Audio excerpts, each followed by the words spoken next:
Hi friends, मैं परविंदर कारी। Friends, आज की हमारी गेम जिनकी वीडियो रिकमेंडेशन है उनकी आईडी है क्यूट बॉय। उन्होंने लंदन चेस क्लब के थर्ड राउंड की एक बेहतरीन गेम के ऊपर वीडियो बनाने के लिए कहा था। फ्रेंड्स, इंग्लिश खिलाड़ी मिशेल एडम्स का मुकाबला था यहाँ बार्टेल के साथ। चलिए शुरू करता हूँ E4 के साथ। यहाँ एडम्स ने शुरू किया। बार्टेल ने यहाँ रिप्लाई दिया कारोकांस। C6 से D4 हुआ, D5 एडवांस, E5 कोई जरूरत नहीं एक्सचेंज करने की। Bishop F5 obvious, knight F3, E6, then bishop आया E2 स्क्वायर पर, नाइट D7 और इसके बाद यहाँ व्हाइट का आया कैसल। A5 हुआ, A4, F6, बिशप आया E3 स्क्वायर पर, queen B6, then knight at B goes to D2। और यहाँ इस पॉइंट पर नहीं, पॉन नहीं लिया जा सकता। क्यों नहीं लिया जा सकता? क्वीन ट्रैप नहीं हो रही है, यहाँ रुक B1 ही होगा। क्वीन टेक्स C2 अगर कर भी लिया गया तो रुक टेक्स B7। और इतनी गेम की स्टेजेस में ब्लैक व्हाइट के इस रुक को 7th रैंक में कम से कम अफोर्ड नहीं कर सकता। 10वां मूव भी नहीं हुआ था अभी तो है।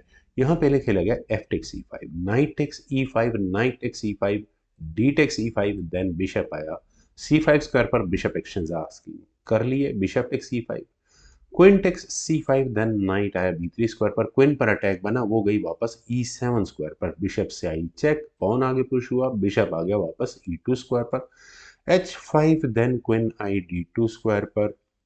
और यहाँ से ये क्वीन, खैर ब्लैक की प्रॉब्लम तो है, नाइट को डेवलप करना आसान नहीं है। क्वीन C7, देन बिशप आया D3 स्क्वायर पर, बिशप एक्सचेंज आस्किंग है, नाइट H6, नाइट D4। यहाँ इतने अग्रेसिव यानी कि F5 स्क्वायर पर ब्लैक का कोई मेजर पीस या कोई पीस नहीं रहना चाहिए कुल मिलाकर। क्वीन आई E7 स्क्वायर पर, then rook A3, bishop takes D3, rook takes D3, knight F5, knight takes F5, G takes F5। और यहाँ जी फाइल कम से कम ब्लैक को अब ओपन मिल चुकी है।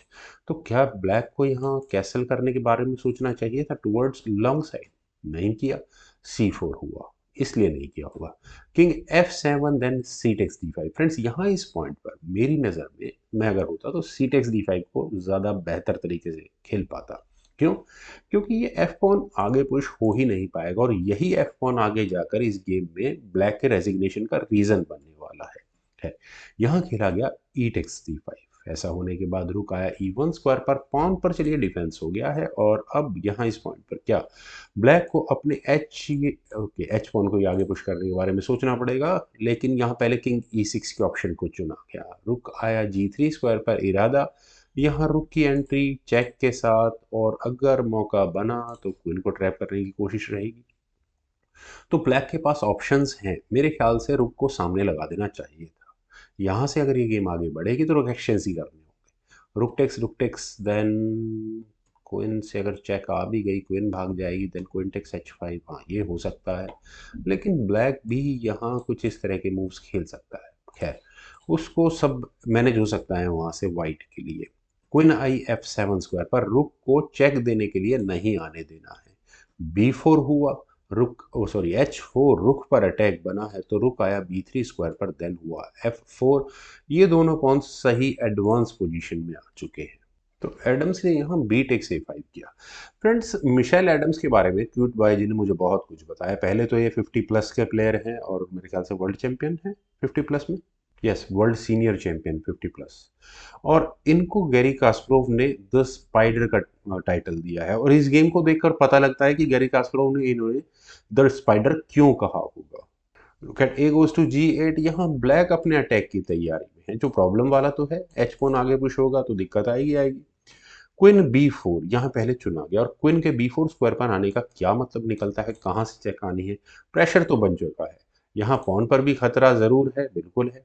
और देखते हैं क्या इलाज निकलता है। अगर यहाँ ब्लैक क्वीन G7 के ऑप्शन को ऑप्ट करे, क्योंकि अटैक आ रहा है वाइट की तरफ से, थोड़ा बहुत अटैक ब्लैक को भी लगा देना चाहिए। G3 ही होगा वाइट के लिए। H टेक्स G3 कर दिया, क्वीन से चेक दे दी, किंग भाग जाएगा, देन क्या करें? F takes G3।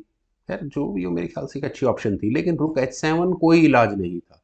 यहाँ ब्लैक के दिमाग में पूरी तरह से इस B7 पॉन का डिफेंस चल रहा था। Queen D6 check. इतनी देर में मिशेल एडम्स ने पूरी ग्रिप ले लिया इस गेम में। किंग गया F5 स्क्वायर पर। और friends, can you believe it कि यहाँ रुक टेक्स B7 का मूव खेला जा सकता था?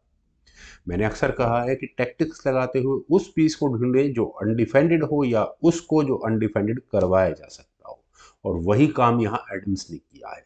क्वीन टेक्स B7 और अनडिफेंडेड पीस कौन सा हुआ? यहाँ G8 स्क्वायर पर रखा हुआ रुक। क्वीन F6 चेक हुआ, किंग को लाइट स्क्वायर पर ही जाना होगा G4 स्क्वायर पर। देन क्वीन E6 चेक और फॉक लगी है यहाँ किंग और रुक पर, तो पॉन एक्स्ट्रा मिल ही गया है। I don't think king G5 के ऑप्शन को चुना जाएगा किसी भी तरह से, क्योंकि चेक आती है। तो बेटर ऑप्शन वही है किंग को H5 स्क्वायर पर लेकर आने की, ताकि कम से कम यहाँ चेक तो ना आए। क्वीन टेक्स G8 देन रुक आया G7 स्क्वायर पर। कोशिश यही है कि किसी तरह से इस क्वीन को ट्रैप करने करा जाए। क्वीन गई F8 स्क्वायर पर। टारगेट क्या है यहाँ? ये F पॉन। और अब क्या किया जाए? मेरे ख्याल से क्वीन E7 एक अच्छी ऑप्शन हो सकती थी। फाइट रहती यहाँ से भी इस गेम में। कई बार ऐसे क्रूशियल पॉइंट्स आते हैं गेम में जो प्लेयर फ्रस्ट्रेट होकर अपनी गेम को दे देता, तो शायद ये वही मूव था।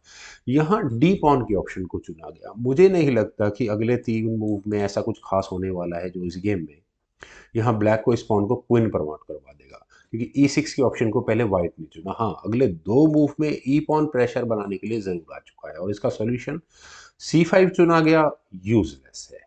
फाइनल मूव यहाँ पर था क्वीन टेक्स G7।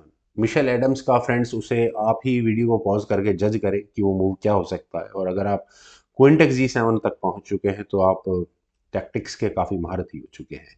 यहाँ से इस मूव के बाद बार्टल ने रिजाइन कर दिया। फ्रेंड्स, इनका फर्स्ट नेम मुझसे पढ़ा नहीं जा रहा, मैथ्यूज क्या पढ़ेंगे इसे, जो भी है। खैर, उन्होंने रेजिग्नेशन दिया। रेजिग्नेशन का रीजन क्योंकि यहाँ क्वीन सेक्रीफाइस आई है, क्वीन टेक्स G7 ही करना पड़ेगा, इलाज कोई नहीं है, क्योंकि अगला मूव होगा E7 का।